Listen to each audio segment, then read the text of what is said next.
Hello guys, welcome back to the blog. आज मैं आपके साथ एक अपना बहुत ही इंटरेस्टिंग और मेमोरेबल एक्सपीरियंस शेयर करने वाला हूँ। कभी कभी हम सोचते हैं कि शॉपिंग सिर्फ चीज़ खरीदने के लिए होता है, बट आइकिया जैसे जगह पर जब हम जाते हैं तो वो एक अलग ही एक्सपीरियंस है।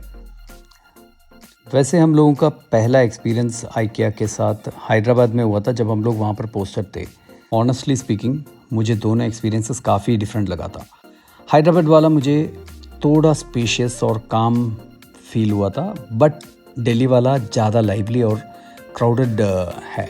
एंड हैदराबाद में घूमना थोड़ा रिलैक्स फील करोगे अगर आप फिज़िकली जाओगे, तो तब आपको ये बात समझ में आएगा।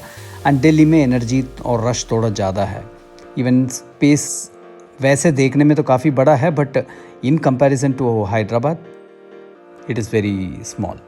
जैसे हम एंट्रेंस में पहुंचे थे, तब बच्चे हमसे स्प्लिट हो गए थे और वो कहने लगे थे कि हमें मिनिसो जाना है और ज़िद करने लगे। हॉनेस्टली मुझे समझ नहीं आता कि ये गर्ल्स को मिनिसो में क्या अट्रैक्ट करता है, बट उनका फोकस बस वहीं था। तो हमने डिसाइड किया था कि हम दो ग्रुप्स में स्प्लिट हो जाते हैं। वो सब मिनिसो चले गए और मैं, पूजा और मीत, तो हम तीनों आइकिया घूमना शुरू किए थे। हम धीरे धीरे हर सेक्शन देखते गए। कुछ जगह पर हम बैठकर सोफ़ा और चेयर्स भी ट्राई कर रहे थे। कुछ प्रोडक्ट्स देखकर लगा कि वो काफ़ी यूज़फुल है, और बहुत सारी चीज़ें ऐसे हैं कि जिसका हमें ज़रूरत नहीं है, लेकिन देखने में बहुत प्यारा लगता है और हम उसको परचेज़ करने लग जाते हैं। यहाँ एक चीज़ मुझे पर्सनली रियलाइज़ हुई थी कि आइकिया जैसे जगह पर प्रोडक्ट्स बहुत ही अट्रैक्टिव और विजुअली अपीलिंग होते हैं। इतना अच्छे डिज़ाइंस और विजुअली अपीलिंग प्रोडक्ट्स को देखकर कभी कभी ऐसा लगता है कि हम सब कुछ ले लें, लेकिन सच बात यही है कि उनमें से हर चीज़ हमें ज़रूरत नहीं है, और फिर भी हम सिर्फ उनका लुक्स और अट्रैक्शन की वजह से उन्हें ले लेते हैं। एंड बाद में सोचते हैं, यार हमने गलत तो नहीं कर लिया। ये एक अच्छी बात नहीं है। हमें अपने ऊपर कंट्रोल रखना चाहिए और सिर्फ वही आइटम्स खरीदना चाहिए जिनकी हमें एक्चुअल में ज़रूरत है। हम भी शॉपिंग ज़्यादा तो नहीं किए, लेकिन जो भी लिया वो यूज़फुल था।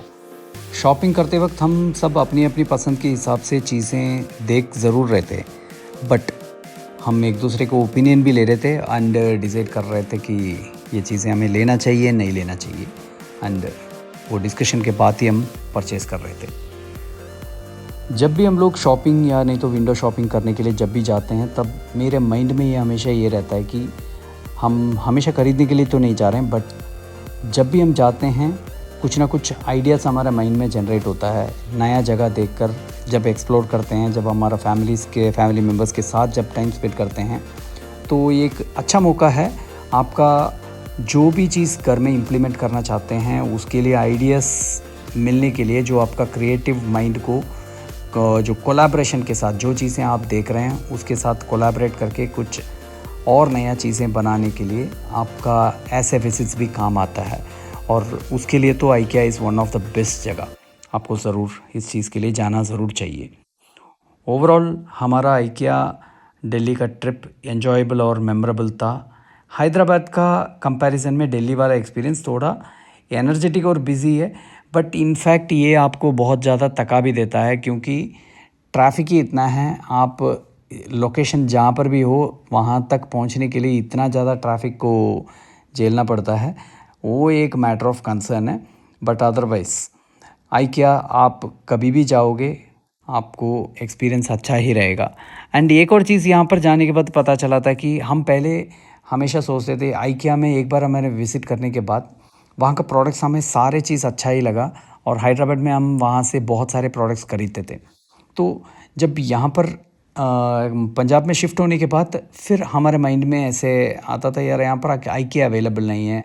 अगर ऑनलाइन में भी मिल जाता तो फिर बहुत अच्छा लगता, बट ऑनलाइन में देखने के बाद भी हमें यहाँ पर डिलीवरी नहीं मिलता था। ऐसे इश्यूज हम उस टाइम पर फेस कर रहे थे, बट इस बार जाने के बाद हमें पता चला आइकिया का प्रोडक्ट्स कुछ भी आप परचेज़ करना चाहते हैं तो ऑनलाइन में आप ऑर्डर्स प्लेस कर सकते हो, एंड वो मोहाली में डिलीवरेबल है।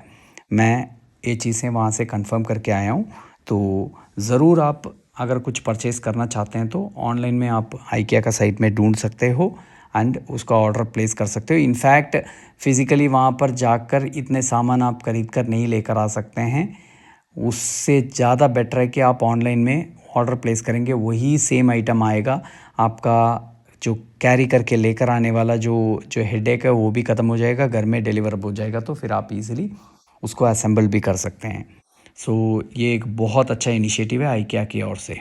अच्छा, आप लोगों का सिटी में ज़रूर आपने होम सेंटर विज़िट किया होगा, अगर अवेलेबल है तो। होम सेंटर या उसका जैसे दूसरा कोई भी शोरूम, तो उसमें और IKEA में कोई डिफरेंस है क्या पूछा तो 100% है। आपको वीडियो देखकर लग रहा होगा कि ये सेम होम सेंटर जैसे ही है, सारे डिस्प्ले वैसे ही है, ऐसे ही आपको लगेगा, but it's not like that. So if you are asking me what is the difference, तो होम सेंटर जैसे शोरूम्स में आपको मोस्टली रेडीमेड टाइप का फर्नीचर मिलेगा, जो एक लाइन में डिस्प्ले करके रखते हैं, और सेल्स पर्सन आएगा, आपको गाइड करेंगे और आप बस देखकर सेलेक्ट करते हो। लेकिन IKEA में ऐसे लगता है कि जैसे आप एक पूरे मिनी होम वर्ल्ड में एंटर कर लिया आपने। वहाँ हर रूम प्रॉपरली सेट मिलेगा आपको, बेडरूम, किचन, लिविंग रूम, सब कुछ रियल लाइफ जैसे, वैसे ही फील भी आपको मिलेगा। आप सिर्फ देखते ही नहीं हो, बल्कि आप बैठ सकते हो, ट्राई कर सकते हो और इमेजिन कर सकते हो कि ये आपके घर में कैसे लगेगा। ये एक्सपीरियंस होम सेंटर में इतना इंटरेक्टिव नहीं है, ये डिफरेंस है। वन इम्पॉर्टेंट इन्फो, यहाँ पर अगर आप हॉट यानी तो कोल्ड बेवरेजेस अगर आप लेते हैं, एक टाइम आपने उसके लिए पे कर दिया तो then you can refill it unlimited times. So do try it, it's worth it. So overall हमारा IKEA का ट्रिप बहुत एन्जॉयबल एंड मेमोरेबल था। अगर आपने हैदराबाद वाला IKEA विज़िट किया तो ज़रूर उसके साथ इसको कंपेयर करोगे, क्योंकि there is an vast difference. और दिनों के बाद मिलकर कैसे लग रहा है? अच्छा लग रहा है। अच्छा, पर एक चीज करना भूल रहे। क्या यो यो यो क्या क्या क्या? यो करना भूल रहे। हमारी साइन लैंग्वेज शिनचैन वाली यो। कहाँ चलो। तो आपका एक्सपीरियंस कैसा था पैसिफिक मॉल में? मेरे को मजा आया, पर मैं बहुत थक चुकी हूँ, बहुत चलना पड़ा। मैं बहुत ज्यादा थक गई हूँ, थक गए? बहुत ज्यादा। अभी तो थकना बाकी है, जब ट्रैफिक में फंसोगे तुम लोग। So after all this we are going back to Faridabad. घर के लिए निकल रहे हैं। इट इज़ ऑलमोस्ट 1.5 आवर्स का जो डिस्टेंस है, एंड उसमें भी काफ़ी हेवी ट्रैफिक है, बट वी एंजॉयड इट। मीत अगर लिफ्ट रुक गई तो अरे यार मत बोलो, मत करो। सो गाइस, अभी हम लोग क्या खाने वाले? Pizza. Honestly speaking, I try to avoid the maximum ऐसे अनहेल्थी फूड ऑप्शंस को मैं अवॉइड करने का कोशिश करता हूँ, बट बच्चों के साथ आप हर वक्त स्ट्रिक्ट नहीं रह सकते हैं, सो कभी कभी उनका भी बात मानना पड़ता है। So it's okay. So that's the end of this video, and in the next vlog we are going to take you to the Banjara market. So get ready, see you soon, take care.